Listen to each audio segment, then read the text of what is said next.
ada di sini punya tanah 50 hektar. Ibu-ibu, ada tanah tak 50 hektar? Bapak-bapak ada punya tanah 50 hektar di sini? Rasa-rasanya tidak ada. Pak Kapolda pun saya rasa tidak ada.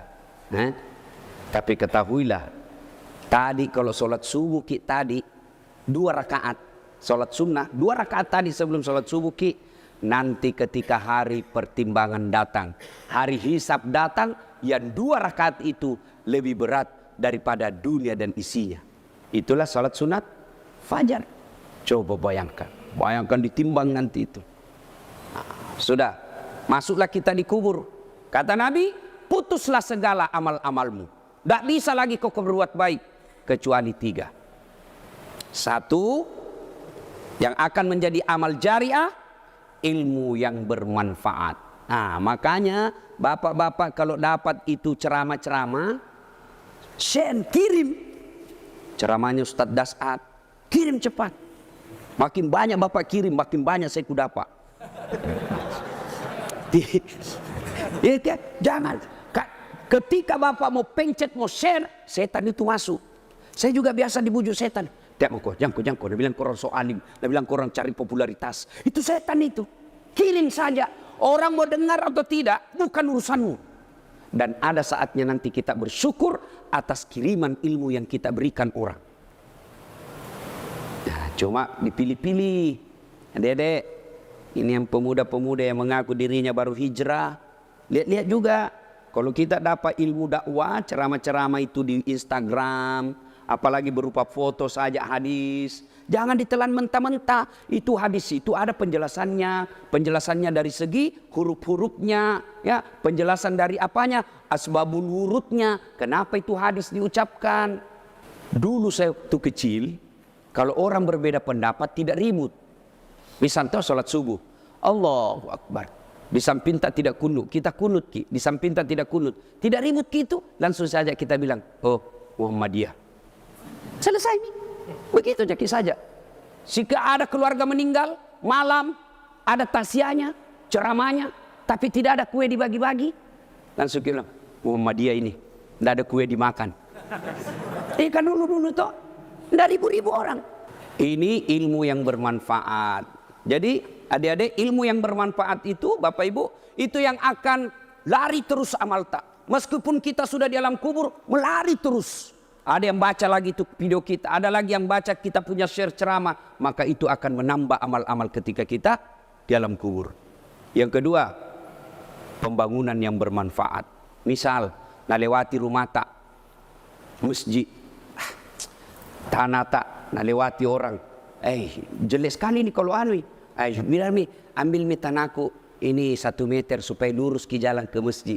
Selama jalan itu dipakai orang, selama itu bapak dapat kiriman amal. Jangan malah ambil tanahnya orang.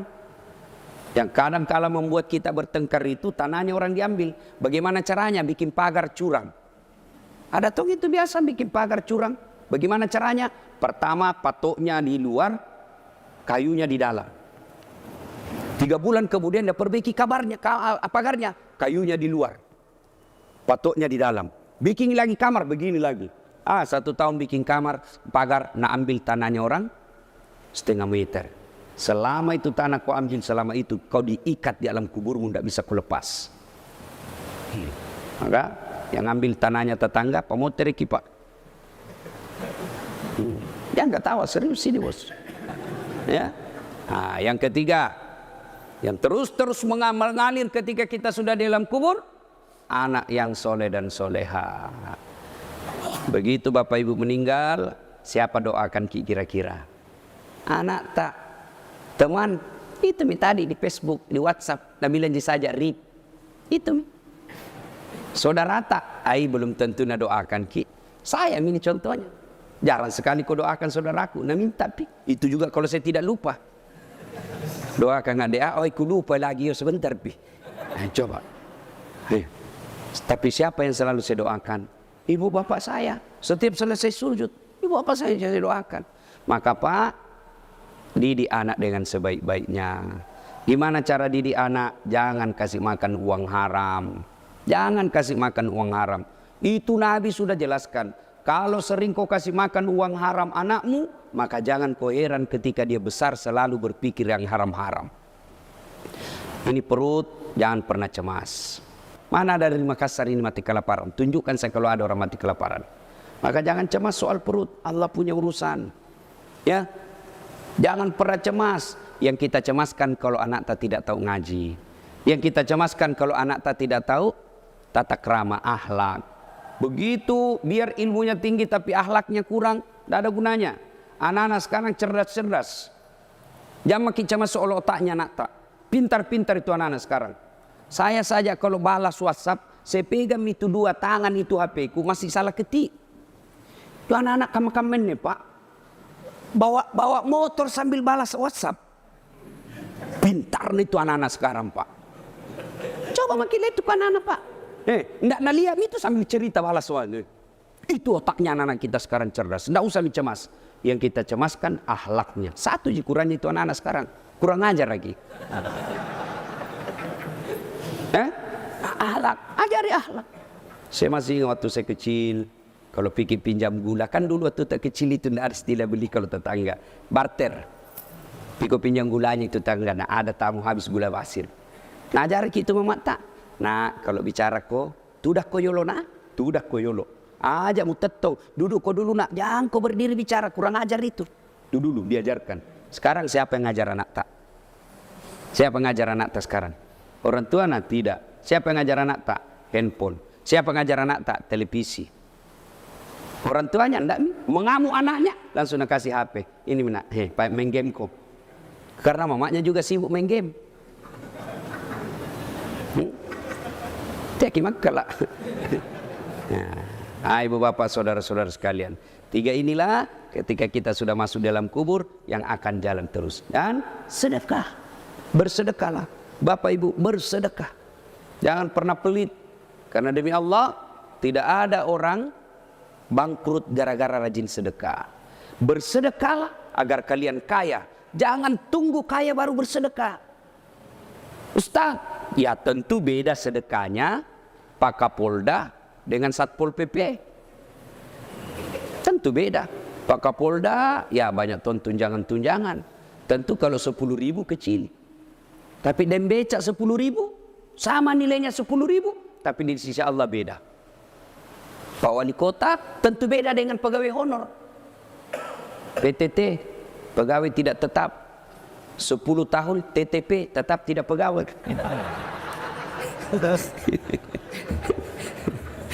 Tentu beda bos. Sedekahlah. Bu-ibu bersedekah.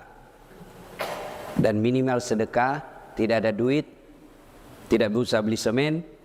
Sedekah apa? Sedekahlah dengan akhlak. Jangan ganggu orang. Kalau kita tidak bisa kasih sedekah tetangga dengan duit, sedekahlah dengan apa? Jangan pernah ganggu dia. Sedekahlah dengan apa? Musikmu jangan ganggu tetangga. Kada tong itu kita bertetangga, tidak pernah tong kina kasih uangnya, tidak pernah tong kina kirim-kirimkan kuenya, sangin radio na ribut na ganggu ki. Kan biasa itu begitu. Kita ngomong egois, kan radioku. Saya bayar listrik, telinga-telingaku, rumah-rumahku, mau-mauku. Nah bilang tetangga tak cocok nih. Rumah-rumahku, dinding-dindingku, pintu-pintuku, telinga-telingaku. Kenapa musikmu masuk di rumahku? Nah, ribut maki. Jadi kalau tidak bisa mensedekahi orang dengan sedekah dengan materi, sedekahlah dengan akhlak. Nah, termasuk sedekah ini kita ajak orang datang untuk sholat subuh berjamaah. Alhamdulillah. Ibu bapak saudara-saudara sekalian, inilah tausiah kita, mudah-mudahan ada manfaat. Terima kasih Pak Kapolda. Sepanjang perjalanan saya di Sulawesi Selatan, baru Pak Kapolda sekarang ini kita merasa betul-betul akrab, dekat ya.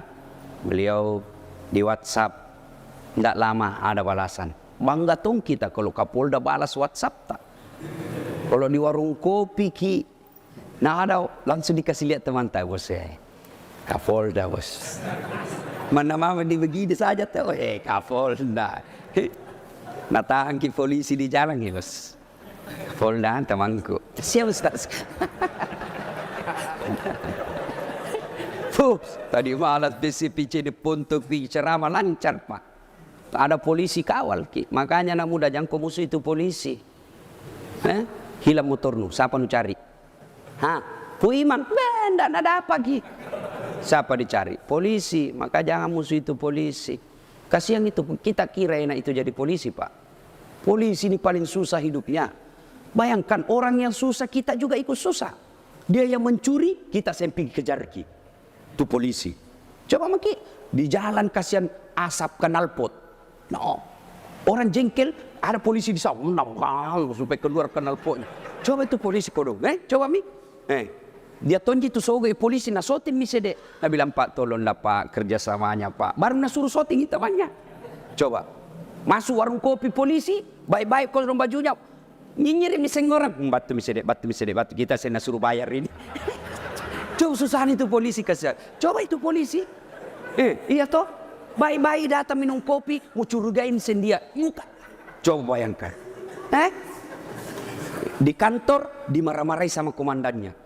Siap salah komandan, siap salah.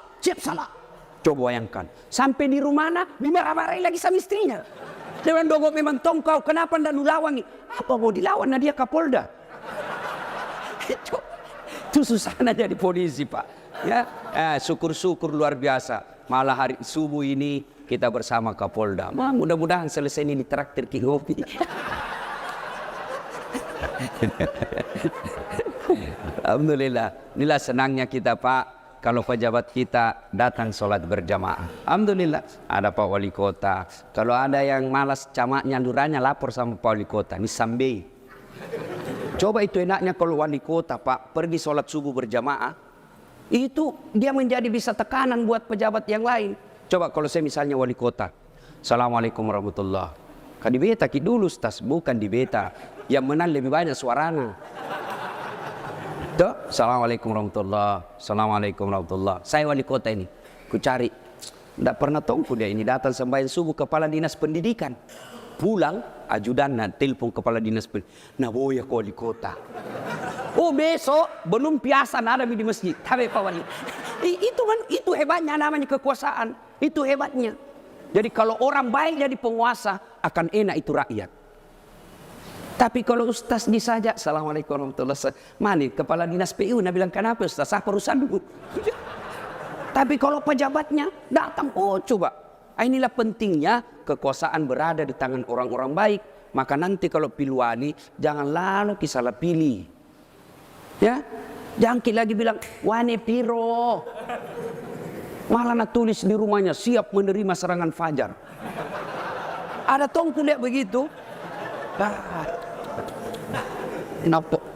DPR RI 500, DPR provinsi 300, DPR kota tergantung situasi. Baru nak tulis 9 suara, mohon maaf keras kehidupan. Hancur toh, di mana nak hancur ini kodon cale? Serius sampaikan kepada saudara-saudara kita nanti yang pulang. Sikapi pemilihan wali kota dengan secerdas-cerdasnya. Jangan bertengkar gara-gara beda caleg. Jangan bertengkar gara-gara beda pilihan. Ya. Jangan baku musuh gara-gara beda pilihan. Kita tim sukses silahkan urus calonnya masing-masing dengan tidak menjelekkan calon orang lain. Ya. Siapa calonmu? B. Kau? A. Tidak apa-apa sama-sama Jiki. Toh, siapapun jadi wali kota, kita tetap jamaah di masjid. Ya begitu saja. Kan tidak nak kasih jago itu warna. Lagi, apalagi mau percaya janji-janji politik. Nah, gak bagi-bagi kartu namanya. Hanya masalahmu telepon 24 jam. Sekali nak terpilih, nak ganti nomor HP na. Menghindari tagihan baneo.